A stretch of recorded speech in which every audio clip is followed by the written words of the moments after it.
Friends, स्वागत करते हैं आपके अपने यूट्यूब चैनल स्टडी क्रैप पे। बहुत दिनों के बाद आप लोग से रूबरू हो रहे हैं। आई होप आप सब अच्छे होंगे। इस वीडियो में हम लोग देखने वाले हैं किरण पब्लिकेशन बुक के द्वारा बिहार पुलिस का घटना चक्र। इसमें टोटल प्रैक्टिस सेट 33 दिए गए हैं, लेकिन हम जो करवाने वाले हैं 2024 में पूछे गए प्रश्नों को ही स्टार्ट कर रहे हैं। 2024 में पूछे गए प्रश्न, उसके बाद धीरे धीरे पीछे की ओर हम लोग बढ़ते चलेंगे। तो चलिए आज का वीडियो प्रारंभ करते हैं। आई होप ये वीडियो आप लोग को पसंद आएगा ही। फर्स्ट नंबर क्वेश्चन दिया गया है, पहले आप लोग ये भी देख लें यह क्वेश्चन कब पूछा गया है, तो 7 अगस्त 2024 को। तो चलिए इसे स्टार्ट करते हैं। इसका पीडीएफ टेलीग्राम चैनल पे दे दिया जाएगा। फिलहाल ये रहा फर्स्ट नंबर क्वेश्चन। 1980 के दशक के प्रारंभ में सर्वोच्च न्यायालय ने न्याय तक पहुंच बढ़ाने के लिए कौन सा तंत्र तैयार किया? बताते चलिएगा साथ साथ आंसर। 1980 के दशक के प्रारंभ में सर्वोच्च न्यायालय ने न्याय तक पहुंच बढ़ाने के लिए कौन सा तंत्र तैयार किया? इसका राइट आंसर क्या हो जाएगा बताएंगे? ऑप्शन को देख लीजिए। सार्वजनिक प्रतिनिधित्व याचिका, निजी हित याचिका, जनहित याचिका या फिर सुप्रीम कोर्ट का आदेश। इसका जो राइट आंसर हो जाएगा ऑप्शन नंबर सी, जनहित याचिका। ऑप्शन नंबर सी बिल्कुल राइट आंसर है। पीएन भगवती की सिफारिश पर ही इसे लाया गया था। शिल्पकार पीएन भगवती को ही माना जाता है। नेक्स्ट क्वेश्चन है, जो कि सुप्रीम कोर्ट के मुख्य न्यायाधीश भी थे। किसी भी देश में कानून बनाने का अंतिम अधिकार किसके पास होता है? किसी भी देश में कानून बनाने का अंतिम अधिकार किसके पास होता है? संसद के पास, सर्वोच्च न्यायालय, निर्वाचन आयोग, उपराष्ट्रपति। इसका जो राइट आंसर हो जाएगा ऑप्शन नंबर ए, संसद। बिल्कुल राइट आंसर है ऑप्शन नंबर ए। वार्षिक वित्तीय विवरण संसद के दोनों सदनों के समक्ष कौन रखता है?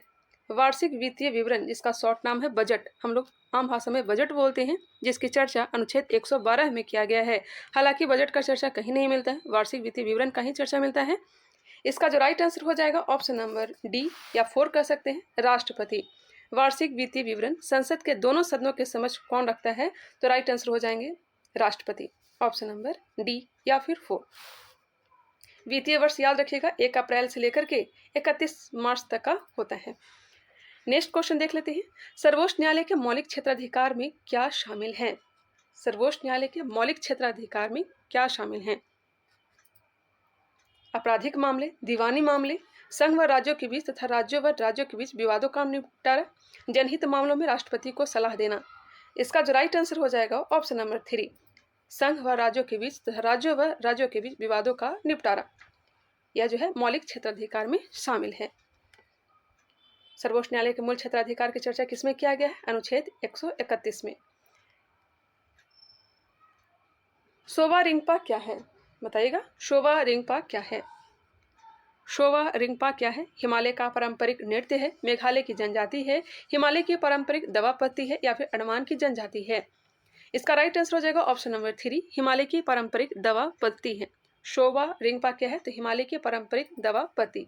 राइट आंसर हो जाएंगे ऑप्शन नंबर 3। Next question. प्रधानमंत्री नरेंद्र मोदी ने मार्च 2024 में देश की पहली अंडर वाटर मेट्रो ट्रेन का उद्घाटन कहाँ किया गया? बिल्कुल राइट आंसर है option number 2, Kolkata. Right answer है कोलकाता। गोलकीपर के रूप में प्रदर्शन के लिए निम्नलिखित में से कौन सा पुरस्कार दिया जाता है? एक बार फिर से क्वेश्चन को देख लें। गोलकीपर के रूप में प्रदर्शन के लिए निम्नलिखित में से कौन सा पुरस्कार दिया जाता है? ऑप्शन के अकॉर्डिंग इसका राइट आंसर क्या हो जाएंगे देख लीजिए। राइट आंसर हो जाएंगे option number 1, hockey India Baljit Singh पुरस्कार। Next question. निम्नलिखित में से कौन सा भूअस्थायी उपग्रह नहीं है? भूअस्थायी उपग्रह नहीं है। ऑप्शन नंबर 4, जुगनू, जबकि जीसैट, एंडोसैट, हैमसैट यह सब भूअस्थायी उपग्रह हैं। नेक्स्ट क्वेश्चन है। सामा चकेवा बिहार का एक त्यौहार है। यह व्यवहार, माफ करिएगा, यह व्यवहार इस रिश्ते को समर्पित है। यह व्यवहार नहीं होना, त्यौहार होना चाहिए था। सामा चकेवा बिहार का एक त्यौहार है। यह त्यौहार इस रिश्ते को समर्पित है। किसे समर्पित है? तो राइट आंसर हो जाएगा भाई और बहन। सामा चकेवा जो है बिहार और नेपाल वाले क्षेत्र, जो कि मिथिला से जो लगा हुआ है, वही मनाया जाता है। यह भाई बहन के बीच प्यार को दर्शाता है। नेक्स्ट क्वेश्चन पे आते हैं। ताजमहल का वास्तुकार कौन था? ताजमहल का वास्तुकार पूछा जा रहा है उस्ताद अहमद लाहौरी। राइट आंसर हो जाएंगे ऑप्शन नंबर 1। यह जो है उत्तर प्रदेश के आगरा में, सभी जानते भी होंगे, और इसे 1983 ईस्वी में यूनेस्को में शामिल कर लिया गया है। कब? 1983। दसवंत और बसावन तो जानते ही हैं, यह चित्रकार थे किसके समय, तो अकबर के दरबारी चित्रकार थे। बिंबिसार का प्रसिद्ध राजवैद्य जीवक का निवासी था। बिंबिसार का प्रसिद्ध राजवैद्य था कौन, तो जीवक। यह निवासी था कहाँ का, तो यह राजगृह का। राइट आंसर हो जाएंगे ऑप्शन नंबर 4। बिंबिसार के बारे में तो जानते ही होंगे, हर्यक वंश का संस्थापक था। नेक्स्ट क्वेश्चन पे आते हैं, ज़्यादा टाइम नहीं लेंगे। यह क्वेश्चन हिंदी से आई थिंक दिया गया है, इसे आप लोग चाहें तो टेलीग्राम चैनल से पीडीएफ को प्राप्त करके इसको डिटेल देख लीजिएगा। चलिए आगे बढ़ते हैं, इसी से संबंधित क्वेश्चन दिए गए हैं। गद्यांश के आधार पर बताइए कि बाल श्रम जैसी सामाजिक कुरीति को समाप्त करने के लिए लोगों की सोच कैसी है। तो यह सब क्वेश्चन जो है जो आप लोग पीडीएफ से प्राप्त करके देख लीजिएगा डिटेल से। हालांकि मैं इसका आंसर मैं बता देती हूँ, इसका राइट आंसर हो जाएंगे ऑप्शन नंबर 4। बाल श्रम समाप्त करना समाज सेवी संस्थाओं का दायित्व है। नेक्स्ट क्वेश्चन आते हैं जो कि गद्यांश से ही दिए गए हैं, इसका राइट आंसर हो जाएगा option number 4। Next question 14 number, यह भी गद्यांश से ही दिया गया है। वह काम जो बच्चों को उनके बचपन, उनकी क्षमता और उनकी गरिमा से वंचित करता है और जो शारीरिक और मानसिक विकास के लिए हानिकारक है, उपयुक्त परिभाषा से संबंधित है। बाल श्रम से राइट आंसर हो जाएंगे बाल श्रम। राज्य विधान परिषद के सदस्य संख्या के विषय में संवैधानिक प्रावधान क्या है, बताइएगा। राज्य विधान परिषद के सदस्य संख्या के विषय में संवैधानिक प्रावधान क्या है। ऑप्शन को देख लेते हैं। राज्य विधानसभा की सदस्य संख्या की 3/4 से अधिक नहीं होगी। राज्य विधानसभा की सदस्य संख्या की 1/2 से अधिक नहीं होगी। राज्य की विधानसभा की सदस्य संख्या की 1/3 से अधिक नहीं होगी। प्रत्येक प्रांत की विधान परिषद की सदस्य संख्या संविधान द्वारा निश्चित की गई है। इसका जो राइट आंसर हो जाएगा, राज्य में विधान परिषद की सदस्य संख्या के विषय में संवैधानिक प्रावधान क्या है, तो राइट आंसर हो जाएंगे राज्य की विधानसभा की सदस्य संख्या 1/3 से अधिक नहीं होगी। बिल्कुल राइट आंसर है ऑप्शन नंबर 3। नेक्स्ट क्वेश्चन, संविधान सभा के चुनाव हुए थे। संविधान सभा के चुनाव हुए थे, बताइएगा कब हुए थे। राइट आंसर हो जाएंगे ऑप्शन नंबर 1, जुलाई 1946 में। संविधान सभा के लिए चुनाव कब हुए थे, जुलाई 1946 में। कितने सीटों के लिए, तो 296 सीटों के लिए हुए थे। नेक्स्ट क्वेश्चन पे आते हैं, सर्वोच्च न्यायालय व उच्च न्यायालयों के न्यायाधीश को पद से कौन हटाता है। सर्वोच्च न्यायालय व उच्च न्यायालयों के न्यायाधीशों को कौन पद से हटा सकता है, तो राइट आंसर हो जाएंगे राष्ट्रपति। राष्ट्रपति यदि दोनों सदनों द्वारा यह प्रस्ताव पारित कर दे। राइट आंसर हो जाएंगे ऑप्शन नंबर 4। आगे बढ़ते हैं, सर्वोच्च न्यायालय की चर्चा अनुच्छेद 124 में किया गया है। निम्नलिखित में से कौन सी गैस पोप की आवाज करते हुए जलती है। निम्नलिखित में से कौन सी गैस पोप की आवाज करते हुए जलती है। राइट आंसर हो जाएंगी हाइड्रोजन गैस। ऑप्शन नंबर 1 हो जाएंगे हाइड्रोजन गैस। हाइड्रोजन की खोज किसने की थी, तो हेनरी क्वेडिश ने की थी। हाइड्रोजन के 3 समस्थानिक होते हैं, प्रोटियम, ड्यूटेरियम एवं ट्राइटियम। ठीक है, नेक्स्ट क्वेश्चन पे आते हैं, अंडे की जर्दी कोलाइड का कौन सा प्रकार है। अंडे की जर्दी कोलाइड का कौन सा प्रकार है।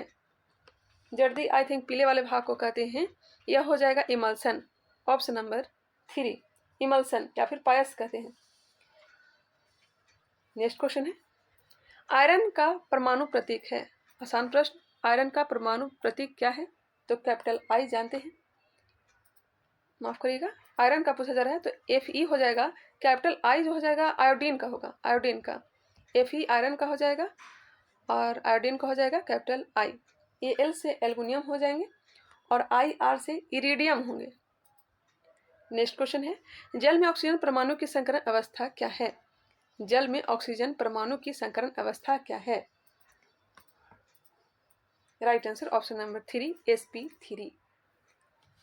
यूरोप के स्केच रिपोर्टाज के लेखक हैं। यूरोप के स्केच रिपोर्टाज के लेखक कौन है, राजकुमार। Option number 2। मैं पहले घटना चक्र ही करवा देती हूँ, फिर धीरे धीरे प्रैक्टिस शीट आएंगे तो मैं प्रैक्टिस शीट भी कंप्लीट करवाते चलूंगी। आप लोग का बहुत सारा कमेंट आ रहा था, इस कारण से मैंने बीच में स्टार्ट कर दिया। चलिए नेक्स्ट क्वेश्चन पे आते हैं। मुहावरा दिया गया है, सूची 1 को सूची 2 के साथ सुमेलित कीजिए। देखिए मुहावरा दिया गया, छाती पर मूंग दलना, छाती पर पत्थर रखना, छाती पर सांप लौटना, छाती ठोकना। ये मुहावरा दिया गया है, इसका अर्थ क्या होगा उसी के अनुसार मिलान करना है। ऑप्शन आप लोग देख लीजिए। देखिए, छाती पर पत्थर रखना, छाती पर पत्थर रखना का अर्थ हो जाएगा दुख सहने के लिए दिल को मजबूत करना। छाती पर मूंग दलना, छाती पर मूंग दलना का अर्थ हो जाएगा किसी को कष्ट देना या दुख देना। छाती पर सांप लौटना, सांप लौटना मतलब ईर्ष्या करना, ईर्ष्या करना। छाती ठोकना, बिना डरे निडर होकर के कार्य करना। समझ गए होंगे। इसके अकॉर्डिंग आप लोग चलेंगे तो राइट आंसर हो जाएगा ऑप्शन नंबर हो जाएंगे 3। मिला लीजिएगा, 3 इसका राइट आंसर हो जाएंगे। निम्नलिखित में से कौन सा समास विग्रह सही नहीं है? निम्नलिखित में से कौन सा समास विग्रह सही नहीं है? हिंदी से ही क्वेश्चन दिया गया है। गुरु दक्षिणा, गुरु के लिए दक्षिणा। ऋण मुक्त, ऋण से मुक्त। सेना नायक, सेना का नायक। राजसभा, राजा के लिए सभा नहीं। राइट आंसर हो जाएंगे ऑप्शन नंबर 1। राजसभा का मतलब होगा राजा की सभा। राजसभा जो है तत्पुरुष समास होता है। नेक्स्ट क्वेश्चन है, खाली स्थान दिया गया है। ने कोशिका में स्थित तरल जैविक पदार्थ को जीव द्रव का नाम दिया। जीव द्रव का नाम किसने दिया, या फिर जीव द्रव की खोज किसने की थी? इसका राइट आंसर हो जाएगा J.E. पुरकिंजे ने। जीव द्रव का नाम किसने दिया था? J.E. पुरकिंजे ने। नेक्स्ट क्वेश्चन पे आते हैं। रॉबर्ट हुक ने 1665 ईस्वी में मृत कोशिका की खोज की थी। हालांकि जीवित कोशिका की खोज ल्यूवेन हॉक ने की थी। कोशिका सिद्धांत किसने दिया था? तो स्लाइडेन एवं स्वान ने दिया था। आते हैं नेक्स्ट क्वेश्चन में। और कोशिका में नाभि की खोज किसने की थी? तो रॉबर्ट ब्राउन ने। निम्नलिखित में से कौन सा सरल अस्थायी उत्तक पादप भागों को यांत्रिक शक्ति प्रदान करता है? क्वेश्चन को ध्यान से देखिएगा। कौन सा सरल अस्थायी उत्तक पादप भागों को यांत्रिक शक्ति प्रदान करता है? ऑप्शन पे आते हैं अस्क्लेनकाइमा, पैरेनकाइमा, कोलेनकाइमा या फिर क्लोरेनकाइमा। राइट आंसर हो जाएगा ऑप्शन नंबर 1 अस्क्लेनकाइमा। यह एक सरल अस्थायी उत्तक है और यह मृत यांत्रिक उत्तक का यह उदाहरण भी है। और अस्क्लेनकाइमा का काम क्या है? अस्क्लेनकाइमा का मुख्य कार्य पौधों को रचनात्मक सहायता प्रदान करना है। नेक्स्ट क्वेश्चन पे आते हैं 27 नंबर। हरी पत्तियां भोजन पदार्थ को किस रूप में संग्रहित करती है? हरी पत्तियां भोजन पदार्थ को किस रूप में संग्रहित करती है? संग्रहित करती है स्टार्च के रूप में। राइट आंसर होंगे ऑप्शन नंबर 3 स्टार्च के रूप में संग्रहित करती है। 31 मई 2024 को संयुक्त राष्ट्र अकादमिक प्रभाव के सदस्य कितने संस्थान हैं? माफ करिएगा, 31 मई 2024 को संयुक्त राष्ट्र अकादमिक प्रभाव के सदस्य कितने संस्थान हैं? इसका जो राइट आंसर दिया गया है ऑप्शन नंबर 4 1645। सूचना का अधिकार अधिनियम कब पारित हुआ? सूचना का अधिकार अधिनियम कब पारित हुआ? यह जो है 15 जून, डेट याद रखिएगा, 15 जून 2005 को पारित हुआ था। 15 जून 2005 को पारित किया गया था। हालांकि लागू कब हुआ था तो उसका डेट चेंज हो जाएगा 12 अक्टूबर 2005। 15 जून 2005 को पारित किया गया, 12 अक्टूबर 2005 से लागू हुआ। नेक्स्ट क्वेश्चन, संयुक्त राष्ट्र द्वारा निम्न में से किस वर्ष को अंतर्राष्ट्रीय मोटा अनाज वर्ष घोषित किया गया? मोटा अनाज वर्ष जो घोषित किया गया था वर्ष 2021 को। मोटा अनाज 2021 नहीं 2023, गलत आंसर दिया गया है, 2023 होंगे। 2023 को ही मोटा अनाज घोषित किया गया है। नेक्स्ट क्वेश्चन है, लगभग सभी पादप कोशिकाओं में कौन सा अनुपस्थित होता है? करंट अफेयर्स इसलिए करवा दे रही हूँ, इसी के अकॉर्डिंग आप लोग आगे की तैयारी करेंगे। लगभग सभी पादप कोशिकाओं में कौन सा अनुपस्थित होता है? पादप कोशिकाओं में कौन सा अनुपस्थित होता है? कोशिका भित्ति तो होता ही, प्लास्टिड होता है, रसधानिया भित्ति, जबकि तारकाय नहीं होता है। राइट आंसर हो जाएंगे ऑप्शन नंबर 2 तारकाय। प्लाज्मोडियम में किस प्रकार का जनन होता है? प्लाज्मोडियम में किस प्रकार का जनन होता है? मुकुलन, बहुविभाजन, द्विविभाजन या फिर पूर्ण जनन? प्लाज्मोडियम में बहुविभाजन होता है या फिर जिसे बहुविखंडन कहते हैं। और बहुविखंडन जो है यह एक प्रजनन का अलैंगिक विधि है। Next question 33 number. हाइड्रा में मुकुलन की प्रक्रिया संतानों में अनुवांशिक स्थिरता कैसे सुनिश्चित करती है? हाइड्रा में मुकुलन की प्रक्रिया संतानों में अनुवांशिक स्थिरता कैसे सुनिश्चित करती है, बताएंगे? राइट आंसर क्या हो जाएंगे? तो एक हाइड्रा के मुकुल दूसरे हाइड्रा के मुकुलों के साथ संयोजन करते हैं। Option number 3। इसका जो राइट आंसर हो जाएगा 3 नहीं होगा, इसका भी आंसर गलत दिया गया है। हाइड्रा मुकुलन की प्रक्रिया संतानों में अनुवांशिक स्थिरता कैसे सुनिश्चित करती है? तो इसका जो राइट आंसर होने चाहिए, हाइड्रा मुकुलों का उद्भव अर्धसूत्री विभाजन से होता है। नहीं, हाइड्रा मुकुलों का उद्भव समसूत्री विभाजन से होता है। हाँ, ये राइट आंसर हो जाएंगे, समसूत्री बिल्कुल राइट आंसर है, ऑप्शन नंबर 2। ठीक है। कुछ सरीसृपों में लिंग निर्धारण पूर्ण रूप से पर्यावरण पर निर्भर करता है। यह देखा गया है कि इनमें कुछ सरीसृपों में लिंग निर्धारण पूर्ण रूप से पर्यावरण पर निर्भर करता है। यह देखा गया है कि इनमें, ऑप्शन के अकॉर्डिंग चलते हैं, लिंग निर्धारण आनुवंशिक कारकों पर निर्भर करता है। जी नहीं। नवजात पर्यावरण के अनुसार अपना लिंग बदल सकते हैं। जी नहीं। लिंग निर्धारण निषेचित अंडे के उष्मायन ताप पर निर्भर करता है। दूसरे जानवरों की उपस्थिति पर निर्भर करता है। तो बिल्कुल भी नहीं होगा, इसका राइट आंसर होगा ऑप्शन नंबर 3। बच्चा खेल रहा है, इस वाक्य में कौन सा काल है? बच्चा खेल रहा है या तो समान वर्तमान काल है, समान वर्तमान काल है। स्वागत शब्द में किस उपसर्ग का प्रयोग हुआ है?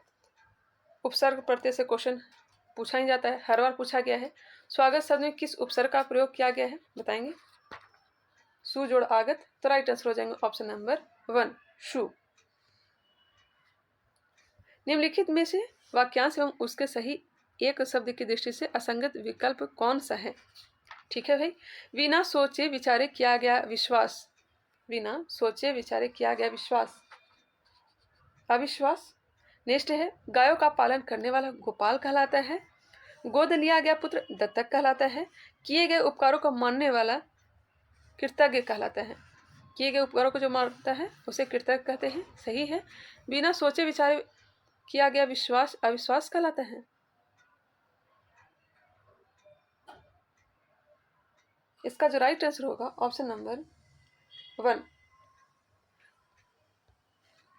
अविश्वास उसे कहेंगे कि जहां विश्वास न हो, 1 ही होगा इसका राइट आंसर।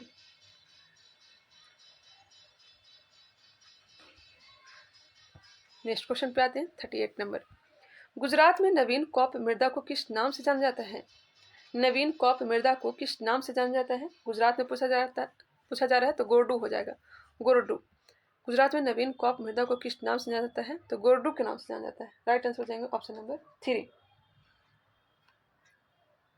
यह जो है भूरी मिट्टी और कंकड़ से बना हुआ है और इसमें कार्बनिक तत्व और नाइट्रोजन की कमी होती है, लेकिन पोटाश जो अधिक मात्रा में होता है। इनमें से कौन सी कंपनी ओएनजीसी और इसकी अपतटीय सक्रियाओं के लिए हेलीकॉप्टर की सेवाएं प्रदान करती है? कौन सी कंपनी ओएनजीसी और इसकी अपतटीय सक्रियाओं के लिए हेलीकॉप्टर की सेवाएं प्रदान करती है? तो राइट आंसर हो जाएंगे option number 4, Pawan Hans helicopter limited. 2011 की जनगणना के अनुसार भारत के किस राज्य में जनसंख्या घनत्व सबसे अधिक है? जनसंख्या घनत्व अपना बिहार में ही है। राइट आंसर हो जाएंगे ऑप्शन नंबर 3। लेकिन केंद्र शासित प्रदेश अगर रहता है तो दिल्ली हो जाता है। बिहार की जनसंख्या घनत्व है कितना? तो 1106 है। दूसरे नाम पर आता है पश्चिम बंगाल, इसका जनसंख्या घनत्व 1028 है, 1028। तीसरे नाम पे केरल, इसका जनसंख्या घनत्व 860 है। जनसंख्या घनत्व में वृद्धि कितनी हुई थी? तो 2001 से लेकर के 2011 के बीच में जनसंख्या घनत्व 17.54% की वृद्धि हुई थी। न्यूनतम जनघनत्व वाला राज्य कौन सा है? तो अरुणाचल प्रदेश है, अरुणाचल प्रदेश। और दूसरे नाम पर कौन आता है? तो मिजोरम आता है। ये सबको ध्यान रखिएगा। नेक्स्ट क्वेश्चन पे आते हैं। भारतीय वायुसेना के अभ्यास गगन शक्ति 2024 का आयोजन कहाँ किया गया था? गगन शक्ति 2024 का आयोजन कहाँ किया गया था? राइट आंसर हो जाएंगे Jaisalmer, Rajasthan. Option number 1। Bihar state power transmission company limited ने तीसरे एलडीसी उत्कृष्टता पुरस्कार 2023 में किस श्रेणी में जीत हासिल की? तो पुरस्कार को भी याद रखिएगा। इसका आंसर मैं बता देती हूँ। राइट आंसर हो जाएंगे 42 का 2, मीडियम लोड डिस्पैच सेंटर। लीची पर राष्ट्रीय अनुसंधान केंद्र बिहार के किस जिले में स्थित है? सभी जानते होंगे लीची अनुसंधान केंद्र कहाँ बनाया गया है? तो यह बनाया गया है अपना मुजफ्फरपुर में। राइट आंसर हो जाएंगे ऑप्शन नंबर 4। भारतीय कृषि अनुसंधान परिषद की स्थापना कब हुई थी? बताइएगा। भारतीय कृषि अनुसंधान परिषद की स्थापना कब की गई थी? तो राइट आंसर हो जाएंगे 6 जून 2001 को। निम्नलिखित में से कौन सा कारक जनसंख्या की गुणवत्ता निर्धारित नहीं करता है? जनसंख्या की गुणवत्ता निर्धारित नहीं करता है। साक्षरता दर तो करता ही है, जीवन प्रत्याशा भी। नेक्स्ट है मुद्रास्फीति। लोगों द्वारा अर्जित कौशल निर्माण या होंगे, ये भी होंगे, ये भी होंगे, जबकि मुद्रास्फीति नहीं होंगे। मुद्रास्फीति जिसे महंगाई कहते हैं। चलिए आगे बढ़ते हैं, फटाफट इसे कंप्लीट करते हैं। निम्नलिखित में से कौन सा गैर बाजार क्रियाओं का उदाहरण है? गैर बाजार क्रियाओं का उदाहरण कौन सा है? राम के पास एक गाय है और उसका दूध वह स्वयं उपभोग करता है। गैर बाजार क्रिया पूछा जा रहा है, तो राम के पास एक गाय है, उसका दूध वह स्वयं उपभोग कर रहा है, यह तो गैर बाजार क्रिया के उदाहरण तो होंगे ही।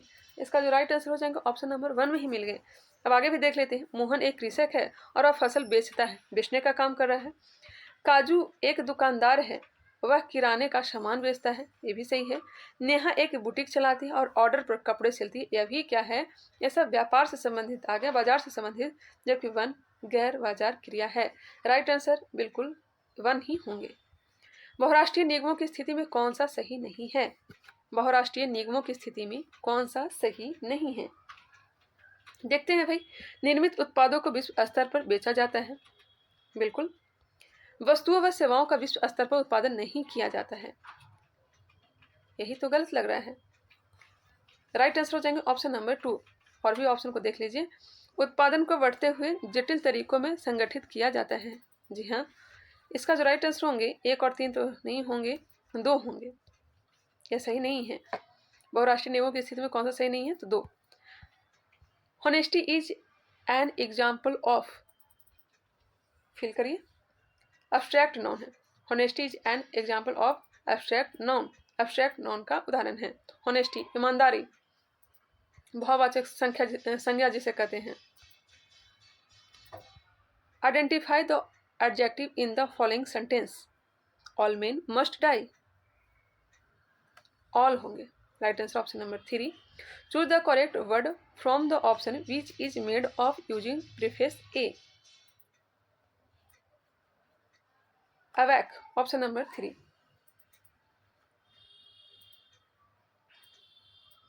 वह स्थान जहां शुक्राणु का अंडे से सामना होता है, जहां शुक्राणु का अंडे से सामना होता है, या फिर कह सकते हैं कि निषेचित होता है, तो यह डिंब वाहिनी, ऑप्शन नंबर 1 बिल्कुल राइट आंसर होंगे।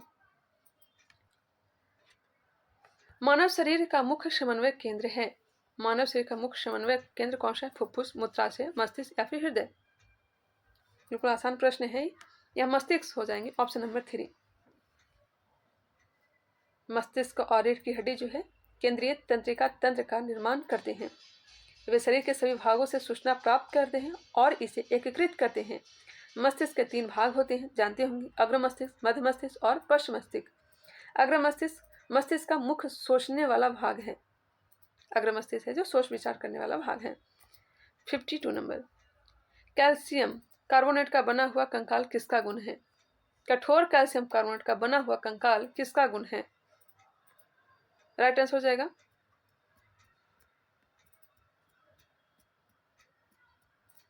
ऑप्शन नंबर 4, इकाई नोड मेटा। इकाई नोड मेटा। सबसे बड़ा वर्ग कौन सा है? तो आर्थ्रोपोडा। दूसरा नाम पर आता है मोलस्का। इकाई नोड मेटा का एग्जाम्पल अगर जानते हो तो बता दीजिए, मैं ही बताती हूँ। इकाई नोड मेटा का एग्जाम्पल हो जाएगा स्टार फिश, ब्रिटल स्टार, समुद्री अर्चिन, समुद्री खीरे, समुद्री लिली, यह सब जो है इकाई नोड मेटा संघ के उदाहरण है। निम्नलिखित में से कौन सा कथन लिफ्ट के संदर्भ में गलत है? लसिका के संदर्भ में गलत कौन सा है? लसिका परिवहन का कार्य करती है, बिल्कुल। लसिका प्लाज्मा के समान व रंगहीन होता है, जी हाँ, यह भी सही दिया गया है। लसिका आंत्र से पाचित और अवशोषित अमीनो अम्लों का परिवहन करती है। पाचित अमीनो अम्लों का परिवहन करती है, थोड़ा डाउट लग रहा है। लसिका को लसिका वाहिनियों द्वारा एकत्र किया जाता है, जी हाँ, ऑप्शन नंबर 3 ही जो है यह गलत दिया गया है। एक अपसारी दर्पण है। अपसारी अभिसारी में बड़ा कंफ्यूजन होता है। अपसारी दर्पण है, बताएंगे? अपसारी दर्पण उत्तल दर्पण को कहते हैं। किसे कहते हैं? उत्तल दर्पण को। अभिसारी दर्पण अवतल दर्पण को कहते हैं। याद रखिएगा इसे। नेक्स्ट क्वेश्चन है, चित्र में एक ओम के नियम का साधारण परिपथ बनाया गया है, दर्शाया गया है। इस डायग्राम को देखना चाहें तो देख सकते हैं, हालांकि मैं PDF दे दूंगी, वहां से आप लोग आराम से देखिएगा, सॉल्व करने की कोशिश करिएगा। 55 का जो राइट आंसर हो जाएगा ऑप्शन नंबर 2। नेक्स्ट क्वेश्चन पे आते हैं, यदि एक वस्तु का द्रव्यमान 4 गुना होता है तथा इसका वेग आधा हो जाता है तो वस्तु का संवेग होगा, वस्तु का संवेग दुगुना होगा। क्या होगा? दुगुना होगा। संवेग बराबर क्या होता है बताइएगा? द्रव्यमान गुने वेग। विद्युत उपकरणों को अतिभारण के कारण लघु पतन से सुरक्षा रखने के लिए सबसे महत्वपूर्ण सुरक्षा विधि है फ्यूज। आसान प्रश्न है। फ्यूज का ही प्रयोग किया जाता है। ऑप्शन नंबर 4 हो जाएगा। यह किसका बना होता है? तो शीशा एवं टीन का बना होता है। शीशा एवं टीन का बना होता है।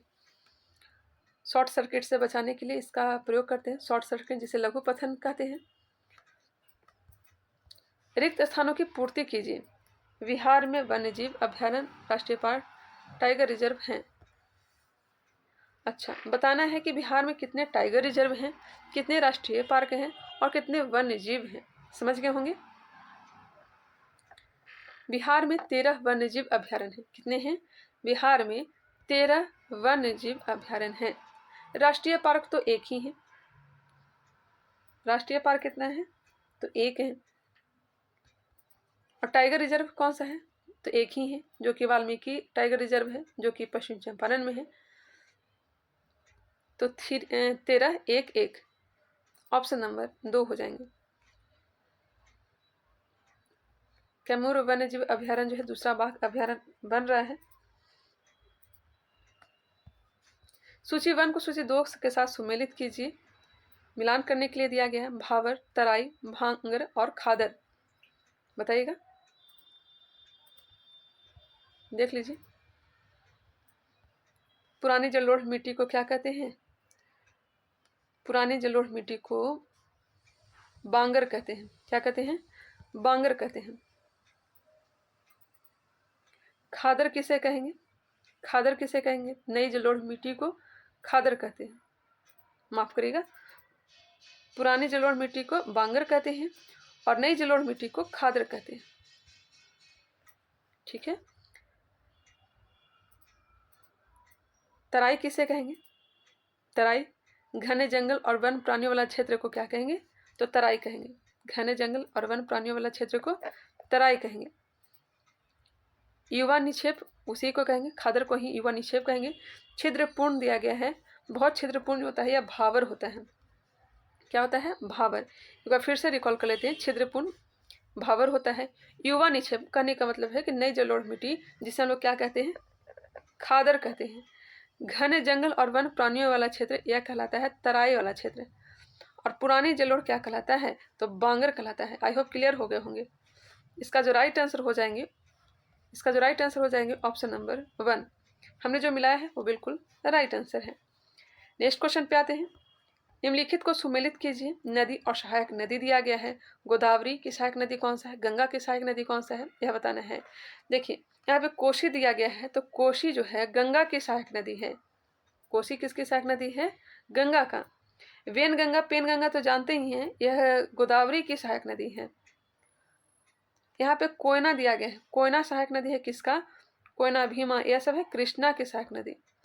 कावेरी की सहायक नदी अमरावती है। कावेरी की सहायक नदी कौन सी? तो अमरावती। एक बार रिकॉल कर लेते हैं। गोदावरी की सहायक नदी वेनगंगा, पेनगंगा, इंद्रावती, यह सब है। गंगा की सहायक नदी तो बहुत सारी है। गंडक भी है, गोमती है, कोशी है, यमुना है, रामगंगा भी है। कृष्णा की सहायक नदी कोयना हो जाएगा, भीमा हो जाएगा। कावेरी की सहायक नदी अमरावती। क्लियर। चलिए नेक्स्ट क्वेश्चन पे आते हैं। इनमें से कौन सा खनिज मोनोजॉइट से मिलता है? मोनोजॉइट में मिलता है। राइट आंसर हो जाएंगे थोरियम। मोनोजाइट थोरियम, सेरियम और अन्य दुर्लभ तत्वों का एक महत्वपूर्ण स्रोत है। ऑप्शन नंबर हो जाएंगे 2। मोनोजाइट खास करके केरल वाले क्षेत्र में सबसे ज़्यादा पाया जाता है। इसके अलावा तमिलनाडु, ओडिशा, आंध्र प्रदेश, महाराष्ट्र, गुजरात के कुछ हिस्सों में भी तटीय समुद्र तट प्लेसर रेत में यह पाए जाते हैं। इसके अलावा झारखंड, पश्चिम बंगाल, तमिलनाडु के कुछ क्षेत्रों में अंतर्देशीय प्लेसर में भी पाया जाता है। नेक्स्ट है choose the correct passive voice of the given sentence. The teacher teaches the student. Voice से दिया गया है, आंसर हो जाएंगे option number 1 the student are taught by the teacher. Next question को देख लीजिए। Choose the correct word which is opposite in meaning of the underlined word. इसका आंसर हो जाएंगे ऑप्शन नंबर 4। मैथ से क्वेश्चन दिया गया है, मैं आंसर टिक कर देती हूँ। दो संख्या जिनका योग 28 है और गुणनफल 187 है वह संख्याएं हैं। सॉल्व करना चाहें तो कर सकते हैं। 11 17 आएंगे ऑप्शन नंबर 1। 65 नंबर क्वेश्चन, इसका जो राइट आंसर हो जाएंगे ऑप्शन नंबर 3 10 किलोमीटर प्रति घंटा। निम्नलिखित में से कौन सा विकल्प सही है? देखते हैं। वृत्त के बाहर स्थिर किसी बिंदु से जाने वाले वृत्त पर एक और केवल एक स्पर्श रेखा है। एक बार फिर से, वृत्त के बाहर स्थित किसी बिंदु से जाने वाले वृत्त पर एक और केवल एक स्पर्श रेखा है। क्या यह सही है? नेक्स्ट है, बाह्य बिंदु से वृत्त पर खींची गई स्पर्श रेखाओं की लंबाइयां बराबर होती हैं। कथन 1 सत्य है, 2 असत्य है। कथन 2 सत्य है, 1 असत्य है। दोनों कथन सत्य या फिर दोनों कथन असत्य हैं। कथन 2 जो है यह सत्य दिया गया, जबकि 1 जो है असत्य दिया गया है। समानांतर श्रेणी 11 7 3 के 15 पदों का योग है। मैथ सही है, राइट आंसर हो जाएगा ऑप्शन नंबर 2 -255। नेक्स्ट है, खाली स्थान में SER विष तथा दवाओं का निराविष्कीकरण करने में महत्वपूर्ण भूमिका निभाते हैं। यह तो हो जाएंगे यकृत, लिवर जिसे कहेंगे। ऑप्शन हो जाएंगे 2। यकृत कोशिकाओं में चिकनी एंडोप्लाज्मिक रेटिकुलम पाया जाता है। SER जो है चिकनी एंडोप्लाज्मिक रेटिकुलम ही है, जो चयापचय प्रक्रियाओं द्वारा उत्पादित यौगिकों के विषहरण में मदद करता है। SER वसा अणु या लिपिड के निर्माण में मदद करता है।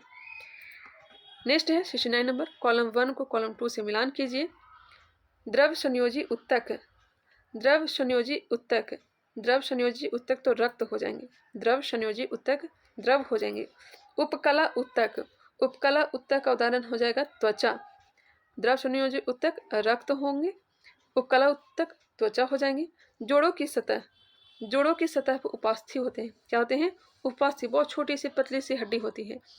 तंत्रिका उत्तक, तंत्रिका उत्तक जो हो जाएगा यह हो जाएगा रीढ़ की हड्डी, रीढ़ की हड्डी जिसे स्पाइनल कोड कहते हैं।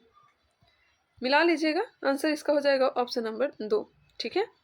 यह सिद्ध करने के लिए कि जीवन की उत्पत्ति कार्बनिक अणुओं से हुई है, मिलर और यूरो द्वारा एक प्रयोग किया गया था। उन्होंने जो गैसें ली वे थी। एक बार फिर से क्वेश्चन को सुनिएगा। यह सिद्ध करने के लिए कि जीवन की उत्पत्ति कार्बनिक अणुओं से हुई है, मिलर और यूरो द्वारा एक प्रयोग किया गया था। उन्होंने जो गैसें ली वे थी। ऑप्शन को देखते हैं, कौन सा गैस दिया गया यहाँ पे बताएंगे। Methane, ammonia, hydrogen sulphide. Option number 4 हो जाएंगे। स्टैनली मिलर और हेराल्ड उरे द्वारा 1952 में किए गए मिलर उरे प्रयोग ने प्रारंभिक पृथ्वी पर मौजूद स्थितियों का अनुकरण किया था। उन्होंने दर्शाया कि मीथेन, अमोनिया और हाइड्रोजन सल्फाइड जैसे घटक जो संभवतः प्रारंभिक वायुमंडल में मौजूद थे, प्रतिक्रिया करके अधिक जटिल और यहाँ तक कि कार्बनिक यौगिक और पदार्थ बना सकते हैं। नेक्स्ट क्वेश्चन है, इसका आंसर मैं टिक कर देती हूँ। राइट आंसर हो जाएंगे ऑप्शन नंबर 4। न्यूमेरिकल दिया गया है शायद। प्रतिरोध R के किसी तार के टुकड़े को 6 बराबर भागों में काटा जाता है। इन टुकड़ों को फिर पार्श्व क्रम या फिर संयोजित जिसे कहते हैं में संयोजित कर देते हैं।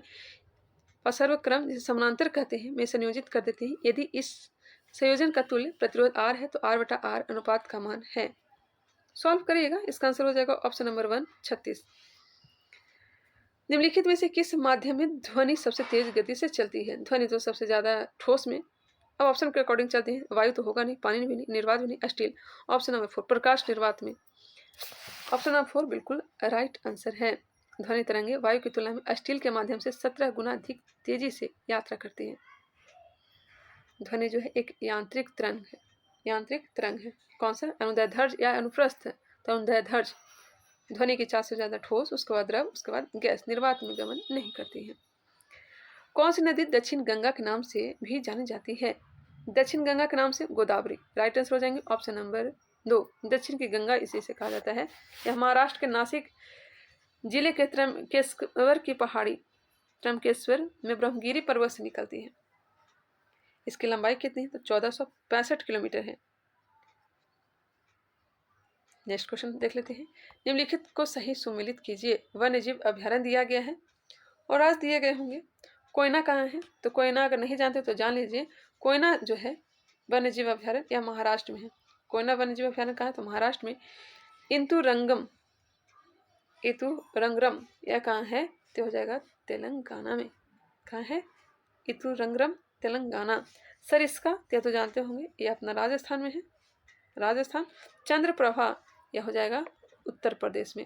एक बार रिकॉल कर लेते हैं। क्योना वन्य जीव अभ्यारण्य महाराष्ट्र, इंतुरंगम यह हो जाएगा तेलंगाना, सर इसका राजस्थान, चंद्रप्रभा उत्तर प्रदेश। नेक्स्ट क्वेश्चन को देखते हैं। 76 नंबर। बिहार में जब पहली बार राष्ट्रपति शासन लगाया गया, राज्य के राज्यपाल थे। बिहार में पहली बार राष्ट्रपति शासन कब लगाया गया था? बताइएगा। जानते होंगे तो, नहीं जानते तो जान लीजिए। 29 जून 1968 को पहली बार राष्ट्रपति शासन अपने बिहार में लगाया गया था। कब से कब तक? तो 29 जून 1968 से लेकर के 26 फरवरी 1969 तक राष्ट्रपति शासन लगाए गए थे। और अंतिम बार कब लगाया गया था? 2005 में। 2005 में। इसका जो राइट आंसर हो जाएगा ऑप्शन नंबर 3, नित्यानंद कानूनगो। राज्य के राज्यपाल कौन थे? नित्यानंद कानूनगो। क्वेश्चन पे आते हैं। 77 नंबर है। निम्नलिखित में से गलत कथन चुनिए। बिहार विधान परिषद सचिवालय 1952 से कार्य कर रहा है। बिल्कुल गलत है। बिहार विधान परिषद सचिवालय 1952 से कार्य कर रहा है, यह गलत दिया गया है। यह कार्य प्रारंभ किया था 1 अप्रैल 1950 से। 1 अप्रैल 1950 से। नेक्स्ट है। आजादी से पूर्व राय बहादुर सतीश चंद्र सिन्हा बिहार विधान परिषद के पहले अध्यक्ष थे। यह सही दिया गया। 1936 में बनाया गया था। भारत शासन अधिनियम 1919 के अंतर्गत बिहार को पूर्ण राज्य का दर्जा 1936 में मिला। 1919 के तहत नहीं मिला था, 1935 के तहत मिला था। यह भी तो गलत लग रहा है। 1935 होना चाहिए था। 1936 में तो मिला, लेकिन 1935 के अधिनियम के तहत मिला था। 1917 में बिहार और उड़ीसा को संयुक्त रूप से राज्यपाल प्रांत कहा जाता था। 1917 में नहीं, 1912 से ही। मेरे को लग रहा है कि यहाँ क्वेश्चन देना चाहे था गलत कथन चुनिए। यहाँ पे गलत नहीं, सही कथन चुनिए। तो यही 2 नंबर जो है यह सही लग रहा है, बाकी सभी के सभी गलत दिए गए। ठीक है, बाकी एक बार आप लोग भी क्लियर कर लीजिएगा। मेरी तरफ से क्लियर ही है। लॉर्ड से उसी प्रकार संबंध थे जिस प्रकार मध्यकालीन समय में लॉर्ड राजा से संबंध था। लॉर्ड से उसी प्रकार संबंध थे जिस प्रकार मध्यकालीन समय में लॉर्ड राजा से संबंध था। सामंत हो जाएंगे। सामंत। लॉर्ड से उसी प्रकार संबंध थे जिस प्रकार मध्यकालीन समय में लॉर्ड राजा से संबंध था। 79 नंबर। कालीबंगा पुरातत्व स्थल किस भारतीय राज्य में स्थित है? कालीबंगा यह तो राजस्थान में है। काले रंग की चूड़ियां यहाँ से प्राप्त हुआ है। कालीबंगा का अर्थ यही होता है। बीवी लाल बी के थापड़ ने कालीबंगा की खोज की थी। यहाँ से जूते हुए खेत का साज से प्राप्त हुआ है। मिट्टी का हल बनावली से प्राप्त हुआ है।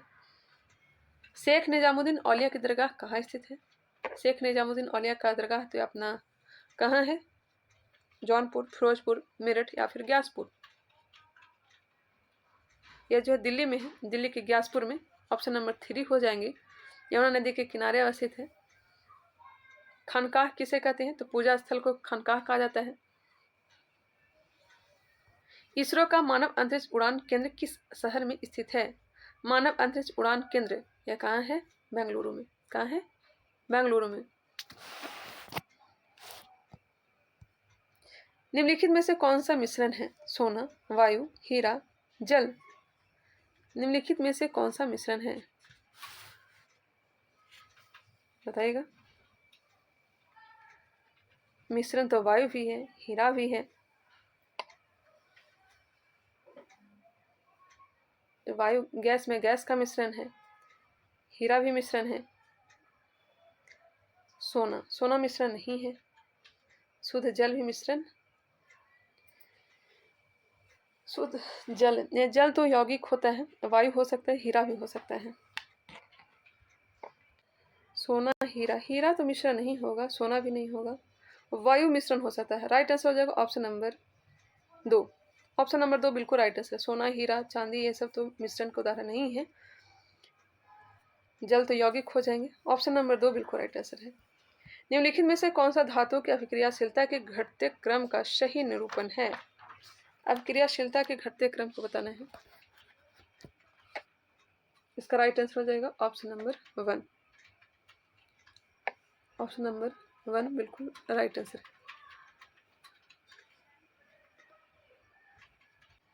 नेक्स्ट क्वेश्चन है 84 नंबर। इसका राइट आंसर मैं बताती हूँ। 84 का राइट आंसर हो जाएंगे 2। 85 इसको भी आप लोग सॉल्व करिएगा। 85 का 2 हो जाएंगे 750 रुपये। त्रिकोणमिति से भी दिया गया है। इसका आंसर हो जाएंगे ऑप्शन नंबर 2। टेनिस कोर्ट में 20 जून 1789 को जमा हुए तीसरे स्टेट का नेतृत्व किसने किया था? टेनिस कोर्ट 20 जून 1789 को जमा हुए तीसरे स्टेट का नेतृत्व किसने किया था? यह तो फ्रांसीसी क्रांति से संबंधित क्वेश्चन पूछ रहा है मिराबियो और ओवेसिये ने। ऑप्शन नंबर 4 बिल्कुल राइट आंसर हो जाएंगे। हेनरी कोट के किस आविष्कार से शुद्ध और अच्छा लोहा बनाना संभव हुआ? हेनरी कोट ने किसकी आविष्कार किया था? पंडलिंग का, अस्टोलन का। ऑप्शन नंबर 3 हो जाएगा। पंडलिंग प्रक्रिया की खोज किया था। रविन्द्रनाथ टैगोर ने विभाजन का दिन 16 अक्टूबर 1905 को किस दिवस के रूप में मनाने का आह्वान किया था? बंगाल विभाजन किया गया था, घोषणा हुआ था कब बताएंगे? 19 जुलाई 1905 को। आंसर हो जाएंगे ऑप्शन नंबर, राखी दिवस मनाया था, रक्षाबंधन दिवस। ऑप्शन नंबर 3 हो जाएंगे।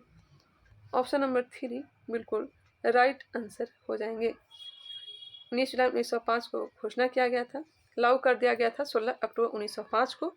रविन्द्रनाथ टैगोर ने इसे रक्षाबंधन दिवस या फिर राखी दिवस के रूप में मनाने का आह्वान किया था। नेक्स्ट क्वेश्चन है 7 अगस्त 1905 को क्या प्रारंभ हुआ था?